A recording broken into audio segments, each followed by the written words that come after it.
ಕರ್ನಾಟಕ ಸರ್ಕಾರವು 12ನೇ ಶತಮಾನದ ಮಹಾನ್ ಕವಿ, ಸಾಮಾಜಿಕ ಸಂಶೋಧಕ ಅಂಬಿಗರ ಚೌಡಯ್ಯ ಅವರ ಪ್ರತಿಮೆಯನ್ನು ರಾಜ್ಯದ ಸೂಕ್ತವಾದ ಸ್ಥಳಗಳಲ್ಲಿ ಸ್ಥಾಪಿಸಲು ನಿರ್ಧಾರ ಮಾಡಿಕೊಂಡಿದೆ.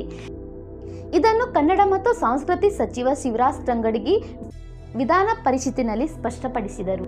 ಹಾಗಾದರೆ ಸ್ನೇಹಿತರೆ, ಅಂಬಿಗರ ಚೌಡಯ್ಯ ಯಾರು? ಅಂಬಿಗರ ಚೌಡಯ್ಯ ಅವರು 12ನೇ ಶತಮಾನದ ಪ್ರಮುಖ ವಚನಕಾರ, ಕವಿ ಮತ್ತು ಸಾಮಾಜಿಕ ಸಂಶೋಧಕ ಅಂದರೆ ಸೋಷಿಯಲ್ ರಿಫಾರ್ಮರ್ ಆಗಿದ್ದರು.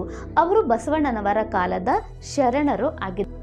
ಸ್ನೇಹಿತರೆ, ಅಂಬಿಗರ ಚೌಡಯ್ಯನವರ ಹುಟ್ಟಿದ ನಿಖರ ಹಳ್ಳಿ ಅಥವಾ ಗ್ರಾಮದ ಹೆಸರು ಲಭ್ಯವಿಲ್ಲ. ಆದರೆ ಕಲ್ಯಾಣ ಪ್ರದೇಶವೇ ಅವರ ಕಾರ್ಯಭೂಮಿ ಮತ್ತು ಜೀವನದ ಕೇಂದ್ರ ಎಂದು ಒಪ್ಪಿಕೊಳ್ಳಲಾಗಿದೆ. ಸ್ನೇಹಿತರೆ, ಅಂಬಿಗರ ಚೌಡಯ್ಯನವರು ಇಂದಿನ ಕರ್ನಾಟಕದ ಬೀದರ್ ಜಿಲ್ಲೆಯ ಬಸವ ಕಲ್ಯಾಣ ಅಂದರೆ ಈಗಿನ ಕಲ್ಯಾಣ ಪ್ರದೇಶದಲ್ಲಿ ಹುಟ್ಟಿದ್ದಾರೆ ಎಂದು ಇತಿಹಾಸಕಾರರು ಮತ್ತು ವಚನ ಸಾಹಿತ್ಯ ಪಂಡಿತರು ಹೇಳುತ್ತಾರೆ. ಹಾಗಾದರೆ ಸ್ನೇಹಿತರೆ, ಅಂಬಿಗರ ಅಂತ ಹೆಸರು ಏಕೆ ಬಂತು? ಅಂಬಿಗರ ಅಂದರೆ ಡೋಣಿಗಾರ ಅಂತ ಅರ್ಥ. ಓಕೆ, ಡೋಣಿಗಾರ ಅಂದರೆ ಬೋಟ್ ಮ್ಯಾನ್ ಅಂತ ಹೇಳಲಾಗತ್ತೆ. ಆದ್ದರಿಂದ ಅವರನ್ನು ಅಂಬಿಗಾರ ಎಂದು ಕರೆಯಲಾಗುತ್ತಿತ್ತು.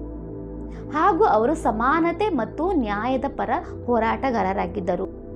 ಇನ್ನು ಅಂಬಿಗರ ಚೌಡಯ್ಯ ಅವರು ಸಮಾಜದಲ್ಲಿನ ಜಾತಿ ಭೇದ, ಅಸಮಾನತೆ, ದ್ವಂದ್ವ ನೀತಿಗಳ ವಿರುದ್ಧ ತೀವ್ರವಾಗಿ ಬರಹ ಬರೆಯುತ್ತಿದ್ದರು. ಅವರ ವಚನಗಳು ನೇರ, ಕಠಿಣ ಮತ್ತು ಕ್ರಾಂತಿಕಾರರ ಸ್ವಭಾವದಲ್ಲಿದ್ದವು.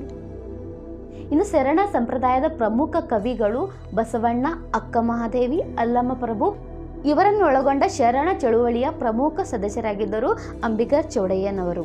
ಇನ್ನು ಅವರ ವಚನಗಳ ವೈಶಿಷ್ಟ್ಯತೆ ಸಮಾಜದ ಅನ್ಯಾಯಕ್ಕೆ ಎದುರು ನಿಲ್ಲುವುದು, ಅಹಂಕಾರ, ದ್ವೇಷ, ಕಪಟ, ಧರ್ಮಗಳ ವಿರುದ್ಧ ಕಟು ಟೀಕೆಯಾಗುತ್ತಿದ್ದವು. ಇನ್ನು ಮನಸ್ಸಿನ ಪವಿತ್ರತೆ, ನಿಷ್ಠೆ, ನೈತಿಕತೆ ಮೇಲೆ ಒತ್ತಡ, ಇನ್ನು ಅವರು ಕಾರ್ಯಶೀಲತೆಯ ಬಗ್ಗೆ ಮಹತ್ವವನ್ನು ನೀಡಿದ್ದಾರೆ. ಅದಲ್ಲದೆ ಅವರ ಪ್ರಸಿದ್ಧ ವಚನಗಳು ಇಂದು ಪಠ್ಯಪುಸ್ತಕಗಳಲ್ಲೂ ಸೇರಿವೆ. ಹಾಗೂ ಅವರು ಹಿಂದುಳಿದ ವರ್ಗಗಳಿಂದ ಬಂದರೂ ಕೂಡ ಅವರು ತಮ್ಮ ಮಾತು ಮತ್ತು ವಚನಗಳ ಮೂಲಕ ಸಮಾಜಕ್ಕೆ ದೊಡ್ಡ ಧಿಕ್ಕಾರವನ್ನು ನೀಡುತ್ತಿದ್ದರು. ಅಂದರೆ ಧರ್ಮದಲ್ಲಿ ನ್ಯಾಯ ಇರಬೇಕು, ಮನುಷ್ಯನ ಮೌಲ್ಯವನ್ನು ಹೇಳುತ್ತಿದ್ದರು.